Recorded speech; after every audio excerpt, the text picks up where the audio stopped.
Hello, Mind Bloomers. This is Mind Bloom, the safe space at the intersection of mental health advocacy and breast cancer awareness. Mind Bloom is your podcast. Subscribe to hear more on female entrepreneurship and the juggling of family life, career goals, and romantic relationships.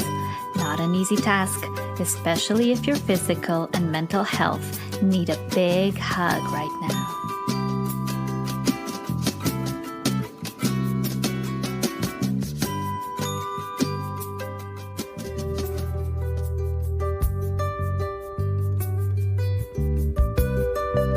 Hello, Mind Bloomers. This is Marina G, your host, and welcome to Mind Bloom, the podcast for all things mental health and breast cancer awareness. Before we dive into this week's episode, let me just say that Mind Bloom, the podcast, and the content at Mind Bloom U across all platforms is not intended to be a substitute for medical advice, diagnosis, or treatment. You should always contact your providers for medical counsel.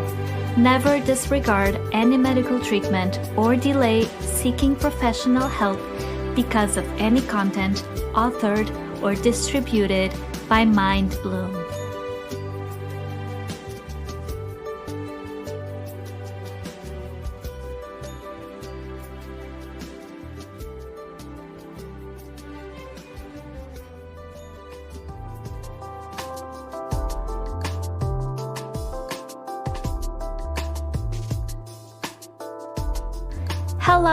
Hello, and thank you for tuning in. This is Mind Bloom, and I am Marina G.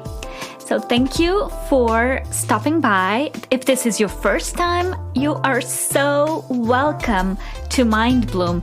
And if this is your 14th time, because this is episode 14, then welcome again. I am so happy that you are here, and I am so happy to be spending the next hour or so with you as well. This week, I have some social media updates for you, nothing too major. But before we do that, let me just give a shout out to my fellow podcasters at Chicklit. They wrote a review on the Apple Podcasts app, and they say, "This is a chill podcast and very uplifting.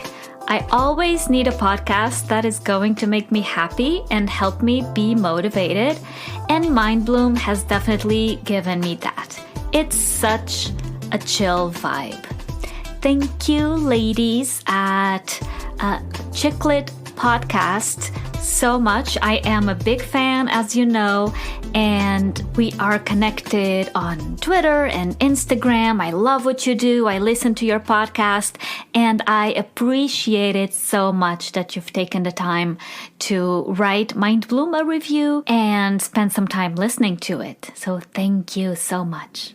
In terms of updates, let's see. I want to give you guys a heads up that October is Breast Cancer Awareness Month. So I am planning on interviewing and broadcasting only breast cancer cases. We will have a breast surgeon on. We will have a good friend of mine talk about her issues with scanxiety. I can't even say it. Scanxiety, something I suffer from as well. What else? I'm going to have another fellow podcaster talk about her breast cancer roller coaster, because I don't want to say journey. She was a stage 3B cancer patient, and she has a story to tell. Boy, does she. We will also be speaking with yet another great friend. Oh my gosh, so many good friends I have been accumulating over the last 3 months. She was also diagnosed with DCIS and ILC, and I'll explain when the time arrives. I'll explain what these acronyms mean. I'm also going to be speaking with someone in Australia, also diagnosed with DCIS, and who's doing so much for other patients in Sydney. So tons of good, informative, awareness-raising stuff coming your way and my way I think I am going to do a bonus episode every week of October. October is a month that Mind Bloom takes very seriously. Therefore, I want to do anything and everything that is in my power to raise awareness for breast cancer. I was also recently invited to spearhead an awareness session on breast cancer for my community, my neighborhood here in Brooklyn. My neighborhood is mostly African American, and I definitely want to bring up some numbers and some issues that have to do with healthcare and access to healthcare and treatment in regards to breast cancer and Black African American women. So I'm very honored and very happy to be doing this, probably in October as well. I will tell you more once I know more as well. So I'm still trying to figure out the format of the episodes for October. I have to sit down and really look at what I have, what I will have by the end of September, and devise a plan. Now, in terms of social media, everything is going great. I was called today the maven of social media by a fellow podcaster, which, yes, I will take it. Thank you so much. So this maven of social media has, as of today, around 610 followers on Twitter, which is great, people say. Everyone's congratulating me on that, and I feel very happy. And I've been doing a lot of work on Twitter. I finally found my groove. I finally found my rhythm, and I'm no longer scared, and I no longer second guess what I will tweet about. I just do it, and that's it. A lot of it is retweeting what other people say. A lot of it is giving kudos and lifting up and shouting out other podcasts and other fellow podcasters. It's a nice community out there. If you are a podcaster, if you're thinking of starting your own podcast, don't hesitate to dive into the Twitterverse podcast community. It is awesome, and a big kiss and hug and shout out to all my friends who are listening right now. As far as Instagram is going, I'm at a ridiculous 958, I think, followers. And it's so hard to get new followers on Instagram. Everyone is so stingy about following other people. And I am guilty of that too. We're all just holding on and hanging on to our little follows and our likes and our comments. It's like it's a currency, right? Oh, I've used 20 likes already. I'm done with liking this week. Or today, or I have been liking the posts of this person for way too long. I'm gonna give it a break now. Right? Eventually, that's where we end up. And that's eventually where your mind goes to. You get into this competition and into this currency mindset, stinginess mindset. Twitter, on the other hand, is all about following, all about saying whatever you want to say. It's more immediate. It's got less consequences because it doesn't interfere with your feed and with your grid, and you don't have to have everything pastel or everything in tones of yellow or orange like Mind Bloom does. No, you just tweet. It doesn't matter what it is. It won't change a thing. And that format is great for me. I really love it. Don't get me wrong, I love Instagram as well. I cannot be a bigger advocate for Instagram, as ridiculous as that may sound. But yeah, it makes me happy. I like looking at my grid and how cool it looks. I like this race for the followers, and it's just this game of who follows who. I love to create the posts on Canva. I really love to make those. It just blooms my creativity, and I like to play with the colors and the fonts. I really, really love it. What else do I love about Instagram? I love all the new friends I make there. I love to see their posts and what they care for. Whether it's newborn babies or sourdough bread, pictures of their gardens, or their recovery journeys with trauma or breast cancer or mental illness, whether it's their progress and their love for yoga. It's just a whole world that opens up before your eyes, and I couldn't be more thankful for that. Surprisingly enough, I've had people tell me that they find this first half of the episodes informative and enlightening. I thought I was just talking to myself, really, just here onto the microphone and to my dog. But some people do take some stuff away. So I feel I want to say a few things about Instagram. I sprinkle little tips here and there, and I don't want to be perceived as like someone who gives tips. I don't want to be a coach or anything like that. But I'm just gonna say a few things, since people are taking stuff away and are actually coming to me to ask me, how do you do this? How do you do that? How do you have 950 followers? Which is really not much. But anyway, so I want to say a few things. One of them is, don't just post your nice little, cute little post on Instagram and then just call it a day. Posting on Instagram is probably only 10% of the work of getting followers and the work of this whole social media thing. You have to stay on. I have it open on my browser all freaking day. I'm just working on other stuff, and I go and visit in and out, and I'll send a DM to this person, and I'll like this, whatever this other person did, and I'll comment on whatever this other account has just done. It's got to be a 8-10 hour a day thing. I wouldn't encourage this if it's a personal account, if it's just you having fun and going on social media. But if it's for your business, that's what I really suggest. And really take it as part of your PR strategy and your marketing strategy. It's as important as having your bank account for your business or your tax situation figured out for your business. Your clients will come from Instagram.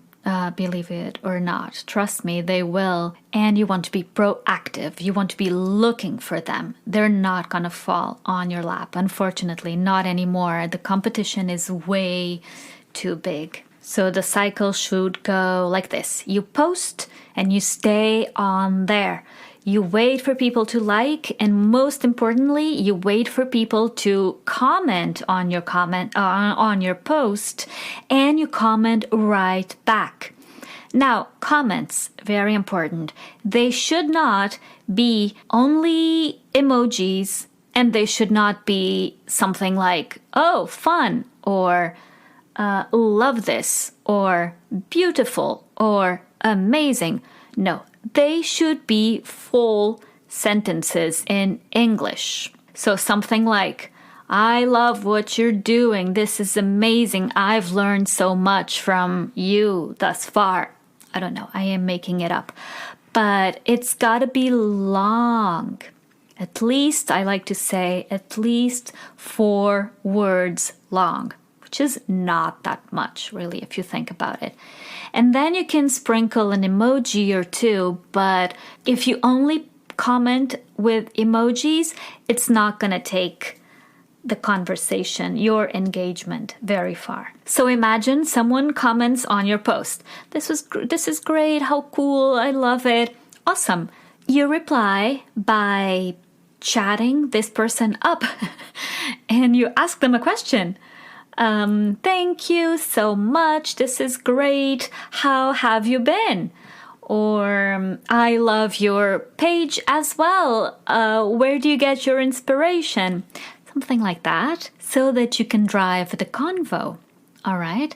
I think from what I've been gathering these last few months, Instagram wants you to be on the app, obviously.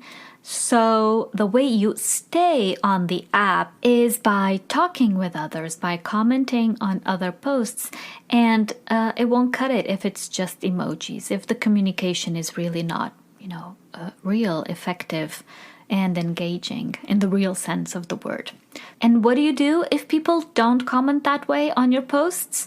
Well, you don't really say anything or do anything, but you can start modeling that behavior, and you can go on other people's accounts and comments that are longer than 4 words, and absolutely not only emojis. That's a no-no.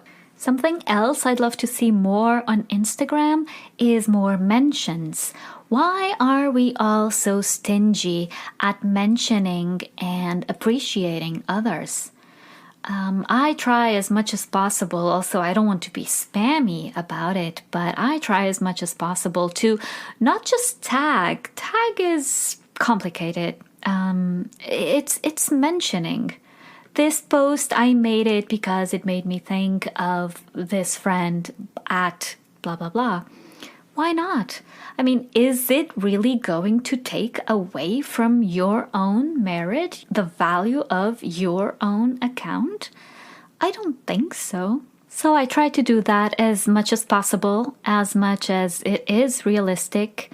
I try to mention other people, and I am only hoping that others will pick up on this behavior and do the same thing. There's enough room for all of us on Instagram, and there's room for us all to grow on Instagram. In fact, if Mind Bloom grows, you grow as well, especially if you were a guest on Mind Bloom. So that would be my second little suggestion for today.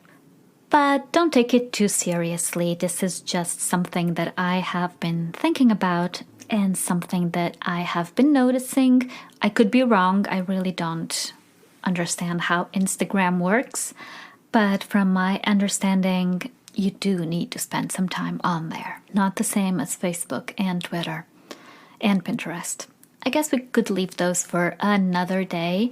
I would like to introduce you to my guest this week. My guest this week is Tessa Walter, and she is the better half of the Walter years, and I will tell you more about this. So after 15 years working in human services, which included higher education, nonprofits, K through 12, social work, Tessa, our guest today, was ready to become her own boss. So she finally decided to take their friends' advice and start their own business. So Tessa and husband Phil created and founded the Walter Years in 2019. 8 months later, she was able to quit the 9-to-5 job and pursue the Walter Years full-time. The original idea behind the Walter Years was to help friends and family get out of debt and plan for early retirement. Being a full-time entrepreneur has introduced Tessa to even more opportunities to serve others and, double whammy, to continue setting her own hours and creating her own schedule, especially now when she was expecting and actually just had the baby 2 or 3 weeks ago. Yay, baby Blake! So I could not relate to this interview more, having myself been in a little bit of debt as well in the past, not anymore, thankfully, but in the past, because like I say in the interview, the minute Homeland Security lets you in the country, they give you a credit card for you to spend your money on. And I was not unlike many, many others, so tempted to use those little plastic thingies. They're all cut to pieces now. They're all paid for. And it was a pleasure to speak with Tessa and review with her and remember with her those grueling moments that she personally experienced as well. What does personal finance have to do with mental health, you may ask? Well, everything. As far as I was concerned, my mental health was just all over the place, struggling with anxiety like I do, and looking at my bank account in the dumps, not knowing if I can afford a coffee was a reality, a very dire reality, and not at all beneficial for my path of recovery from anxiety and depression. So we talk about all these things in today's episode, and it's so engaging and lively, and Tessa is so fun to listen to and to engage with, and she was so pregnant. If you would rather listen to this interview or watch this interview on YouTube, where you can put a name to a face, then by all means head out to YouTube, where you can browse Mind Bloom and then hit subscribe, and there we are. The same can be said of the social media platforms where Mind Bloom is. So you can find Mind Bloom on Instagram, Twitter, Facebook, and Pinterest at MindBloomU. You can visit the beautiful website, which is mindbloomu.com. You can send me an email at info@mindbloomu.com. What else can you do? I feel like I'm everywhere these days. Where else can you go? You can leave me a voicemail on the Anchor voicemail thingy, and you can DM me just from anywhere you are, and I look forward to hearing from you. Don't forget to leave a review on the Apple Podcasts app. I would love that. Listen to all of my episodes. It's not a lot. It's only 14 so far. So you can do this. And subscribe, follow, listen, review, rate. What else? Do all the things and let your mind be bloomed. Ha! I had to say this. And I hope you love the interview, which is coming right after this.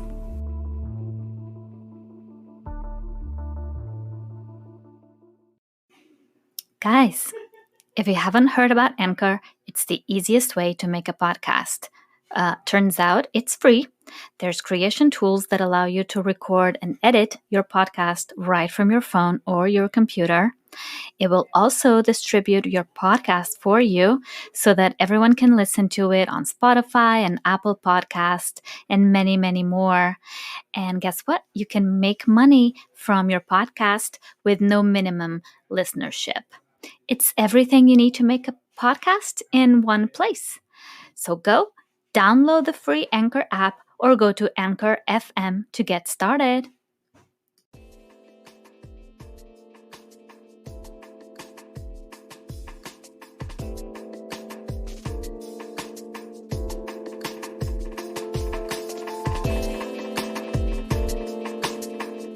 Hello, Tessa. Welcome to Mind Bloom.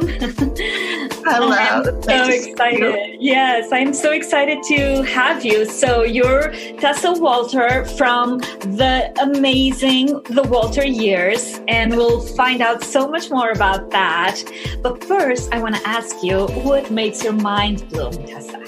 I was so excited to see this question when I was kind of researching Mind Bloom. I think it is such an important question to ask. I used to work with at-risk youth for about 15 years, and I wish this was one question that I would have asked them kind of directly. You know, what encourages you, what inspires you, what makes your mind bloom? And so when I really thought about that, it is really connecting with other people, with other like-minded people who are also dedicated to living their best life, recognizing recognizing that tomorrow isn't granted, and just connecting with those people who are also thinking the same kind of way. Those are the people who, lately, the person I'm obsessed with is Glennon Doyle. I don't know if you've heard of Glennon. I know that I had kind of mentioned her, but even people who recognize that, tomorrow isn't granted, it doesn't mean that you're just this positive person all of the time. You're a real person with real struggles. And those are the people that I just love to connect with. And they really inspire me and make my mind bloom. I love that question. And it's beautiful that you feel inspired by that and then you acted upon it. Yeah. Yes. And here you are. So obviously, shout out to shout out to Glennon. We love you. Anyway, tell us about the Walter years. I'm so curious. What is that all about? Yeah, so it's so funny, and I don't know how long-winded I'm able to be, but I will sit here and I'll tell you my whole life story, just as Glennon will, right? Okay. So as far as the Walter years goes, it's going to go back about 3.5 years. And so I moved to Gettysburg from South Carolina. I've kind of lived all over the place.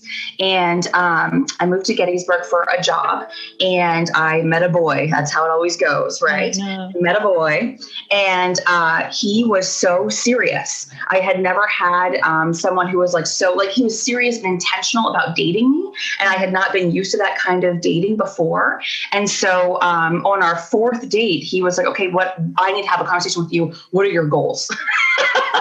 And for me, I loved it. It felt like a business meeting, and I really I'm very type A. I kind of operate in that mindset. I was also 30 years old, so I wasn't looking for someone who I wanted someone who was serious in that way. And so he said, what are your goals? And I thought, oh my gosh, do I have to create a PowerPoint presentation for this date? What is this date going to be? And so I thought, I'm just going to be honest about what my goals are. I knew what they were. I wasn't self-conscious about them, but to talk to someone who I didn't want to intimidate him with my big, huge goals. And in any event, we sat down and I told him my goals. And the goal that I had is I did want to become a mom, and I did want to figure out a way where I could work from home and stay home with them. That was just really important to me. And I could go on and on about how, in 2020, I think that is kind of looked down on sometimes as a woman and as a feminist. And so I was really worried about what his thoughts would be. And his response was to tell me his goals, and his goals are to be financially independent. And there's a lot of layers into that, but he is very money focused. And so what was really funny is it's like, okay, well, here I am. We both have our master's degrees. So both educated, both goal oriented, both love to work. And I thought, how am I going to make his dreams come true by staying at home and possibly not having an income and still making my dreams come true too? And so fast forward, we decided to move in together, and he didn't have any debt. He had never known about debt. Debt was just it was like a curse word in his house growing up. And me, that's kind of all I knew was debt. That's how I got through school. I lived on my own. We just had very different upbringings. And so I knew that he needed to know that I was serious about paying off my debt. Mm-hmm. And, in the morning we would listen to Dave Ramsey videos and Two Spy videos. And oh my goodness gracious, this was like our morning routine. We don't do that anymore though. I'm married now. Now I don't have to put up with that. But in the beginning I had to drink the Kool-Aid. Yeah. So as we were moving in, I literally did create a PowerPoint. I spent about 3 months consolidating all of my debt into an Excel spreadsheet, and really did a plan of how am I going to pay off this debt and give us the lifestyle that I know that he wants, that I've bought into. And I did that. I paid off my very first credit card, which was actually a credit card that I had used. I had a German Shepherd for about 12 years, and we had to put her down. And before that, she had a surgery that I was paying off every single month. And when that credit card was done, I realized I was reliving the trauma of my dog being sick every month that I was paying that card, every single month that I was paying that off. And now that it was gone, not that the trauma doesn't still live within inside me and I still miss her and all of those things, but it was one less painful occurrence every month to remind me of that. And that's when I realized this is so much more than debt. This is so much more than money. This is, as we're talking about with Mind Bloom and everything, this is a part of mental health where I don't have to relive this every single month. It's paid off, never to be thought of again. I was drowning, I was drowning in that. And so fast forward, I started, I was paying off debt left and right. I was talking about it on social media. Friends started saying, what are you doing? What are you using? I was sending them my template. And then I had friends and family say, you need to charge for this. Like, this is good. You need to charge people for that. And that's a whole other, as you may have even experienced too, as an entrepreneur, starting to charge for your worth is a whole other kind of mind game. And so I started really low, really low, too low. And over time, it just kind of grew. We became an official LLC in August of 2019. And then I was able to quit my full-time job as a social worker in March of 2020. And literally 4 days later, the pandemic happened. So that was interesting. That's been interesting.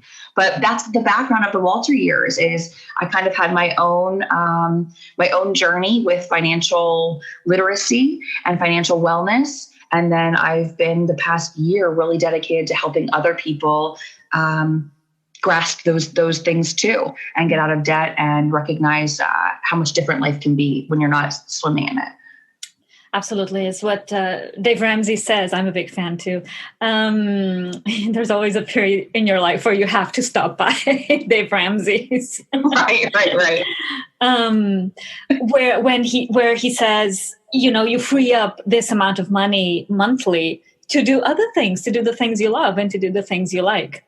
Right. So that mindset helped me as well to get over a few, credit cards, because America, exactly. Right. Yes. Yes. Oh my gosh. The whole idea of keeping up with the Joneses, Phil, my husband, and I, he has helped me recreate what the Joneses look like. Mm-hmm. And so for me, I recognize now that the Joneses, our cars are, 2006 piece of junk as far as I'm concerned. I was leasing my car. I was living the big life with heated seats and GPS. And then when we turned that in, now they're not pieces of junk. They're fine. They get us where we need to go, but we don't have a car payment. And that is what, $400 extra a month, or $800 if we had two payments that we don't have anymore. And so now those are the Joneses that I'm aspiring to be, is I don't owe anybody anything. And we're still working on that. We still have a mortgage, but for the most part, we wake up and our money is our money and we decide where that goes. And that feels mentally so good and relieving and stress-free. Absolutely. The mental health aspect, like you mentioned before, is key. I remember feeling as well that I was drowning, and it's almost a physical feeling, right, of not being able to breathe as well. And you wake up in the morning, you have this weight on your shoulders. It's interesting because I have been reading and getting more into the costs and the debt associated with, in this case of Mind Bloom, with breast cancer. You would never think, but obviously, and especially in this country where health insurance is, key for everything, that people are, and have been reading about this, debating whether they should go and have a radio session or a chemo session, or feed their children back home. Yeah. Oh my gosh. I'm getting yes, I know. Exactly. And on my social media, I'm trying as much as I can to bring awareness to this, because it's not just, as hard as it is, of course, you have cancer now, you are ill and you have a chronic illness. And no, you also have a mortgage to pay and your light bills to pay and your treatments to pay. So I know this is not exactly what the Walter years focus on, but I just wanted also to bring this to the fore, just because if we're talking about financial health, we need to also talk about mental health. They come hand in hand. Absolutely. And there's an expression that I also just learned a few days ago, which is financial toxicity, in the sense that it harms you the stress associated with it physically harms you. And who knows, may bring upon cancer or heart disease.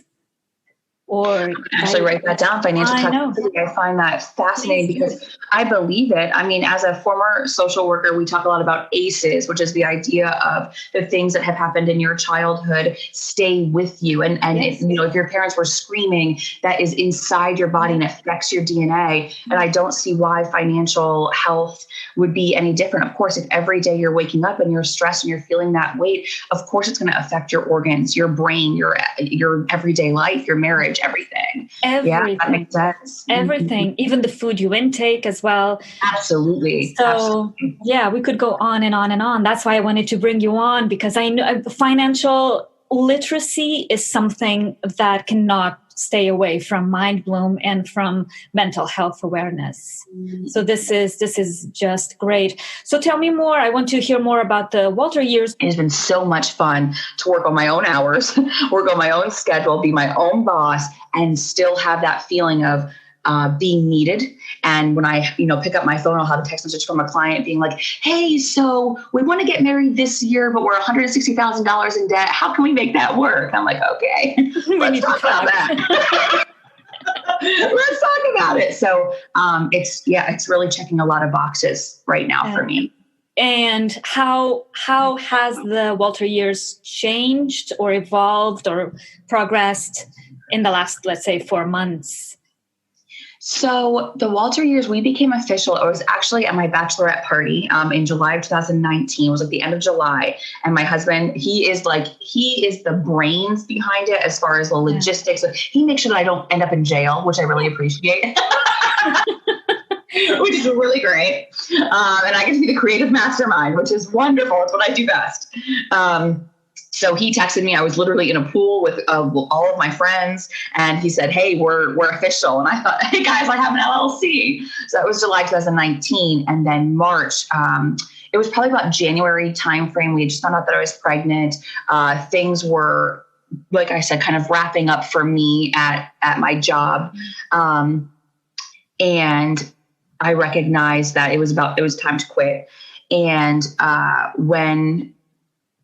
when that time came, I actually put in like a 2-month notice. I said, at the end of March at the beginning of March is when I was going to be done. So I was able to wrap up everything with the program. And then March 6th was my last day. And I was so excited to start the Walter years. I was like, here we go. I was so pumped. And then March 9th, that Monday, was the day that everyone started talking about, we're going to shut down the county. We're going to shut down all of these things. And so I won't lie to you. I feel like I stared at a wall for like 4 weeks. I feel like I just stared, and not because I just feel like I stared at a wall for 4 weeks. I feel like all of my motivation or excitement for the Walter years, while that would have been a beautiful time to really engage people, maybe not. Maybe people weren't ready to talk about their finances right now. It was a scary time. And I felt like, and I don't feel like we're much better now, but I felt like there was so much misinformation. I didn't know what was true, what was false, who to listen to, who to believe. You couldn't go on social media without it just being blasted in your face. And then meanwhile, I'm also dealing with the first trimester of pregnancy. So, and just to have a therapy session with you. Also, I was realizing the secondhand trauma I was facing after being a social worker for the past 3 years. So recognizing secondhand trauma is a very real thing. Recognizing, because part of staring at a wall for that first month of being self-employed, it wasn't just recognizing the pandemic or going through being, pregnant during a pandemic and what that was even going to look like. But also recognizing that so many of the stories that I have been told and that I helped people through for the past 15 years stayed with me. And so there was a lot of, I don't want to say undoing, because I think those stories still stay with me, but I had to heal my own self. And so I was able to get back. I love therapy. I think therapy is just like the best thing ever created. I have a really great therapist that I can go to and kind of call in and say, hey, I need a tune up. So I was able to work through a lot of the things that I realized I was holding on to, that I needed to like kind of thank them for what they were for me at a time, and let them go so that I could move on. I was no longer a social worker. If I wasn't a social worker and I wasn't an educator and I wasn't working with kids anymore, who was I? And getting through that too during a pandemic it was just so important.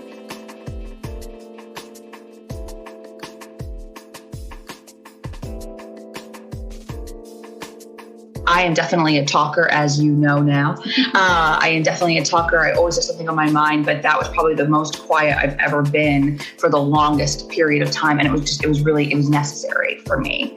And so then after that is when I was really able to kind of dabble and little by little put myself out there to say, hey, I have this business and who needs financial help right now? And the pandemic, after about April is when I started really putting myself out there. And I will say I probably had more clients during that time. And I think it's because of the pandemic. People were saying, oh my gosh, I heard that I need to have savings, but this is real. I just got furloughed. My kids are home from school. I have $1,000 in the bank. What do I do? Very scary time for a lot of people. And interestingly enough, when we were able to work together, there were things, and this isn't for everybody, but for the clients I was working with, because I know that everyone has a different experience, of course. For the clients I happened to be working with during that time, the pandemic actually was very helpful to them economically or financially, but we had to finagle that. We had to have a plan for that. It wasn't just like, oh, I'm collecting unemployment now and my life is great. That is not how it went at all. It was, let's find some side gigs. Let's find some side hustles for you. What can you have a yard sale? Can you do Macari and sell things on eBay? So it was really kind of empowering them to find different ways. Can you become a freelance writer? Find different ways to pull different levers. And that's something that we definitely do with our clients too, is what are other ways of income, so you can feel like you're protected and you can feel like this wouldn't be as catastrophic, if it happens again. The pandemic definitely changed all our lives in Absolutely. One way or another, even financially, like you're saying. Even if you were okay already before, you definitely changed your mindset to think, I need to be prepared no matter what, because the zombie attack happens. It's real. Yeah. Those first 4 weeks, I was crying. That's where I went to. I was just crying, and Europe was falling apart, and I come from there. I was just crying and crying and crying with those numbers. I couldn't even believe, Italy, you never hear about Italy in the news, right? No. All of a sudden people are being buried. I just can't even. How did you, so you say you kept, more silent and more introspective. How would you say you went through those 4 weeks? How did you heal? Other than therapy probably helped as well. Yeah, I got off social media, which is really hard for me because I'm an advocate for social media. I think I love living in the social media age. I'm 34. I'm technically a millennial or whatever. And so I've been the guinea pig for social media. Facebook came out when I was a freshman in college. And by the time I was a sophomore in college, everybody could have Facebook. So we are definitely the guinea pig generation of what social media can do. And so I have seen a lot of good that social media can do. Black Lives Matter has been that's just, kind of relevant now and always. But that's something that has been huge. There's just so many different nonprofits you can learn about, so many different things that people are struggling with that you can learn about, as well as events and just simple things or businesses. It's great for PR. So I'm a huge advocate for social media, and, I have a lot of friends and family members who hate it and say it's the worst thing ever. And it's the demise of America and blah, blah, blah. And so for me to admit during that time, I need to take a break. I felt like I was undoing all of the, the advocacy work I had been doing for how great social media is. But I realized that I'm human and that I too can be brainwashed and sucked in and overwhelmed. And I also, again, this is when I was self-employed. So I was on my phone 100 times more than what I had been when I was working a regular, 8 to 4:30 job. So I was just you could refresh it and it would be 50 more posts with all different opinions. And again, this was the very beginning. We didn't know what was going on. You had mentioned Europe. I had mentioned that I lived in Italy for 3 years. So that was just devastating to me. The very first word that I learned when I moved to Italy was domani, which means tomorrow. Because everything that Italians do is domani. Don't worry about it. Domani, we'll get it done domani. Let's just drink some wine. And I loved that lifestyle so much. So to see my Italian friends and to see Italy as a country scared me to death. I thought, if they're scared, we need to be terrified right now. So that was one way that I was able to, pandemic specifically, is I got off social media for a good 2 or 3 weeks. So obviously my whole business is done via social media. So that was another thing, but I had to do that for myself. It was just, it was really toxic during that time. Yeah. That's beautiful that you tapped into yourself and realized what self-care you could do for yourself. Absolutely. Yeah. Changing a little bit, the topic, back to the Walter years. I'm just so curious about everything. So you get a client, right? And what are the first steps you start working with them? Yeah, I love that question. And a lot of people will say that too, kind of like, what do I get? Like, if I sign up, what do I get? Or what is the first step? I think is even better question. Yeah. The very first step is our come to Jesus meeting, is how I call it. It is the sit down, the hard conversation, but it's one-on-one. It is with me. Phil kind of comes in at the very end and he talks about all things retirement that are over my head, boring, but really important. So as far as that very first step goes, it is the come to Jesus kind of sit down one-on-one. We get all of your finances out. The one thing that it's all done via Google Drives too, which is just amazing. There's so many free resources for entrepreneurs. And so for some people who prefer to do things on their own and then talk to me afterward, if they want to do a Zoom call because they want that face-to-face, if they want to meet up, pre-pandemic was great. There's just so many different ways. I love to individualize this plan because finances is not a one size fit all. It reminds me of if someone is trying to lose weight or get healthy, we all know that we need to eat healthy. We all know that we need to exercise, but you could do Zumba, right? And lose 50 pounds in a week. I have no idea, whatever. And I could do Zumba for 3 months and not lose anything. Our bodies are different. And that's the same exact way that I look at finances, is there are some foundations that are absolutely true for everybody to follow, but what you need for your life is going to be very different than what I need for my life. And I love being able to tailor our program for each client. And so in the very beginning, that very first step is we just sit down and they fill out, I always tell them print out their monthly bank statement. So it gives them an idea. And you would not believe, I think one of the most surprising things for each client is I think every single client has been like, so that's where my money is going. So that's where, and one of the main things that we see is subscriptions. So wow, Hulu and ESPN and Disney Plus and Netflix and Ipsy and these things that are like, oh, it's only $8 a month. Oh, it's only $10 a month. And they see that it adds up to being $63 a month. And if they canceled those subscriptions for 4 months, they would have one credit card paid off. It's just amazing. Yeah, it does come down to, I never want to say that this journey is easy because it is not easy, but it is simple. It is simple when you can just kind of grasp it and say okay, I'm going to, and so the section that I have in step 1 is we have the keep the lights on bills, right? That's the green color. Yeah. You have to pay this. You have to pay your rent. You have to pay your lights, whatnot.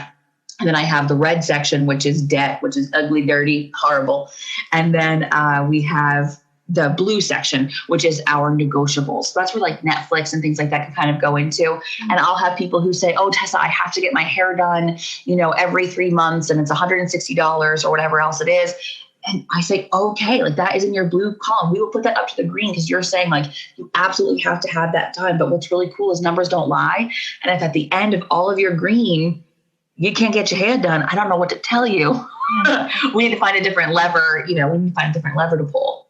I'm sure your clients come to you with one way or another of shame around their debt or around their finances.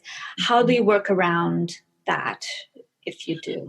Oh gosh, I just love your podcast and I love these questions so much. I'm going to I swear, just post it weekly as soon as it's out because I think that everybody thinks that they are going through this alone, that they are the only person struggling with money. They're the only person struggling with putting food on the table. They're the only person living paycheck to paycheck. And, I've been in relationships before, and I remember, a serious relationship. And I remember him saying to me, everybody's in debt. Everybody's in debt. Everybody's going to die in debt. And I came from a family who had that same exact mindset, is everybody's in debt. So if you want the TV, you might as well just go ahead and put it on a credit card. At least you do it now. Yeah, exactly. Just go ahead and just do it now. And that was my mindset, is everybody's in debt, school loans, this is what you do. And then to come to this world and realize that's not how it has to be. I am so thankful for the journey that I've had, because I think that if I was raised in a world where, debt is bad or whatever, I don't think I'd be as relatable. And so I love to share my story, and I love to be vulnerable with my clients and let them know, I understand if you want to pay, like we were saying, if you want to put $160 aside because your hair is that important to you, I hear you. There is one thing that's never going to go away in our beautiful country, and that is problems with money, because we are just, and that's what it is. So you're not alone. You are definitely a part of the majority when it comes to having issues with money. And honestly, one thing that Tori Dunlap from her first 100K, which she intimidates the junk out of me because she's so good. She's like 10 years younger than I am.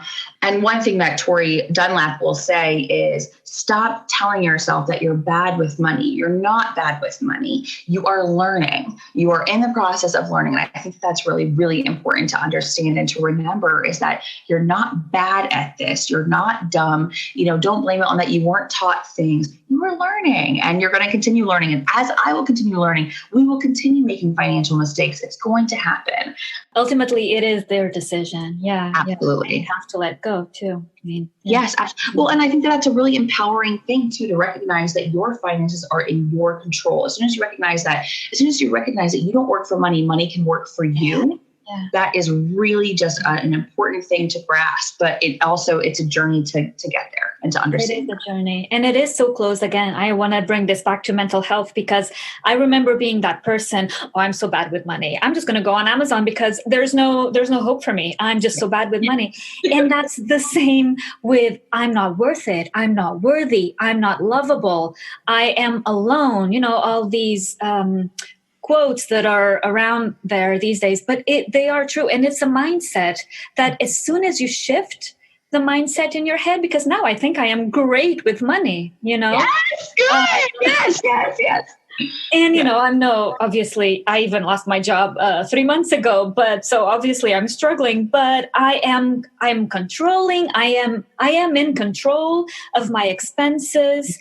I am finding so many tools that are free online. Yeah. And as soon as you change this, it's got to be you. It really is. It's got to be you. You can have your personal trainer, and that's immensely helpful.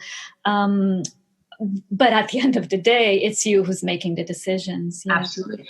And that was one of the things that when I was creating the Walter Years, I wanted to keep in mind is, when I was $30,000 in debt, when I first met my husband, and I had owned my own home before I ever knew my husband in South Carolina. And I had my master's degree. I had a job that I loved. I loved my home. But when I say paycheck to paycheck, I mean, I maybe had $50 to my name between paychecks, and that was just insane to me. And it would make me mad, because I was doing really good work. I'm working with these kids in foster care. I'm killing it. And I deserve to go to a happy hour and not worry about how I'm paying for it. I deserve to buy this birthday present for myself. I deserve all of these things. And I wasn't wrong, right? Like, as someone who's working as hard as what I was, et cetera, of course you deserve to go to a happy hour and enjoy yourself with your friends and not have a financial burden. But that wasn't my reality at the time. I had a very big financial burden. And so I just continued, and I continued that financial burden by just continuing to put it on my American Express card and just hoping for the best. I don't know what I was hoping for, but yeah, it definitely takes a toll on your mental health, and also just on your quality of life. Mm-hmm. And then you go through this period of grief and mourning of this person that you used to be. But I think it's a good thing. I think I'll take that over staying the way, we were. Absolutely. Absolutely. And that was one thing, like I said, redefining what the Joneses is or are. I really want to talk about something very, very exciting. You are so very pregnant. Oh, girl, I am. You're expecting, you can start going on labor right here on my. Really good. This is not a joke. Yes. Yeah. We'll be 37 weeks on Monday. Oh my gosh. You mentioned it's a boy, right? Yeah. Yes. Do you have a name? We do. We're going to name him Blake. And then my maiden name was Adam. So we're going to name him Blake Adam. I love it. I love Blake. I love that it's Blake. And I want to see pics. You know this. Yes. We'll post them. We'll post them over Instagram with your pics. I wanted to ask you, of course, you've planned ahead. The baby's coming. There's going to be some massive changes, I would imagine, in your life and Phil's.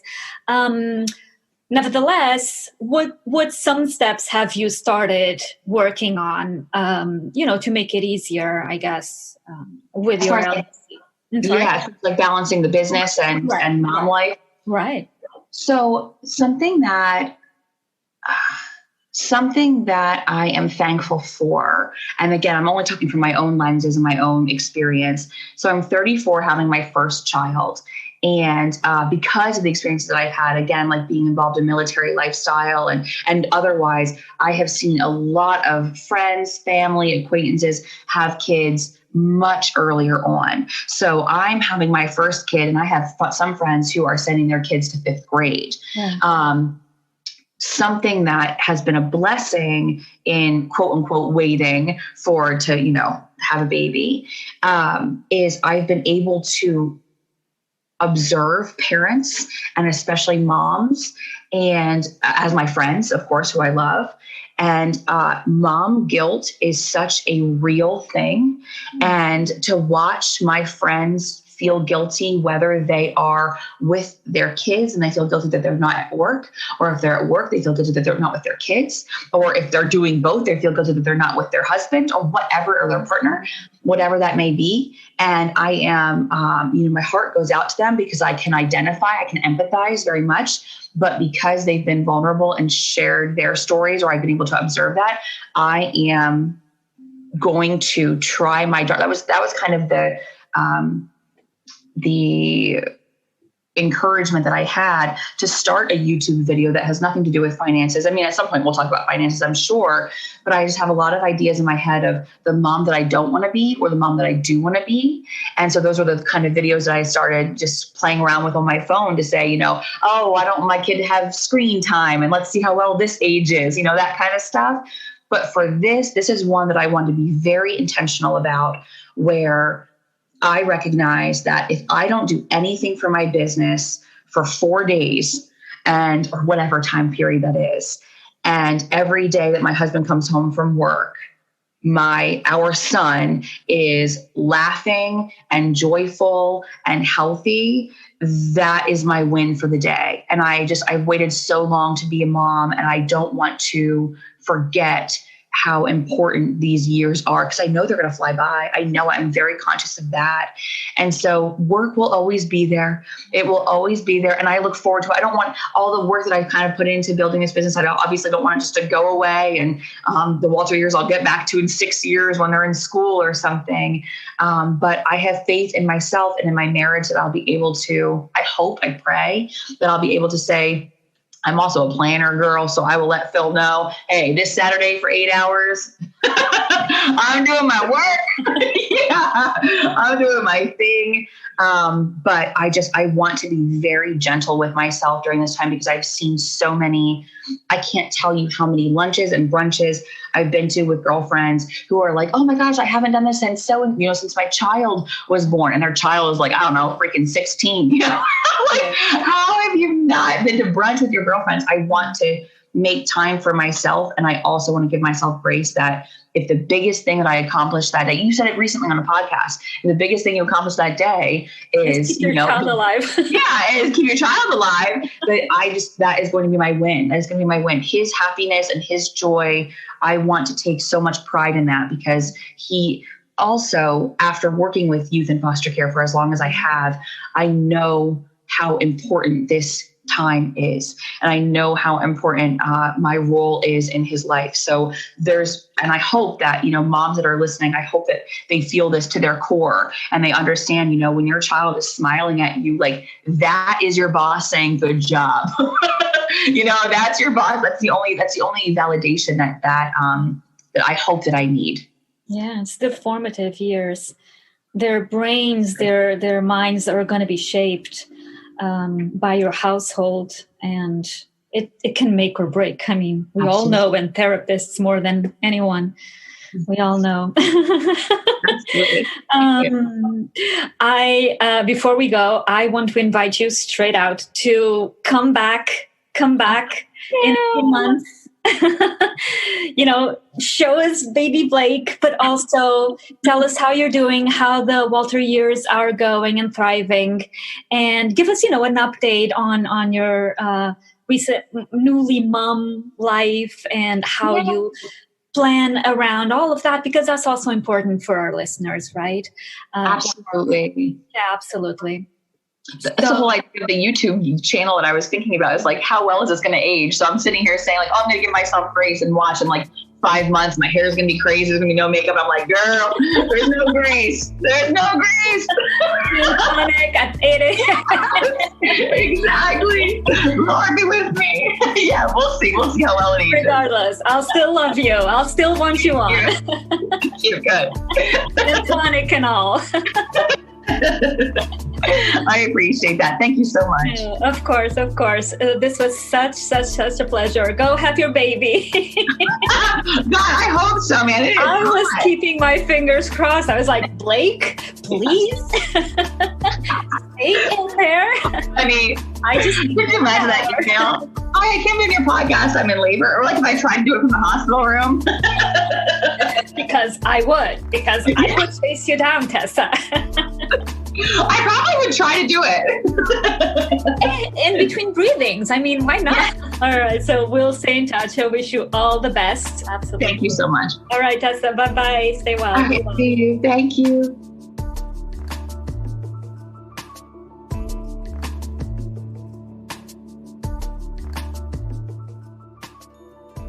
And that was our episode for this week. I hope you enjoyed it, and I hope you were able to take away some useful tips and tools to use in your own life. Don't forget to subscribe to Mind Bloom the podcast anywhere you stream your podcasts, and please leave a message on the Anchor FM voicemail if you have any questions or comments for me. Also, please leave a review on the Apple Podcasts app. That would help the podcast reach more people. That would be great. Follow Mind Bloom on Instagram, Facebook, and Twitter at MindBloomU. And check out my website, mindbloomu.com. Don't forget, a new episode every Tuesday. I look forward to spending time with you again next week. Be well and stay blessed. Bye-bye.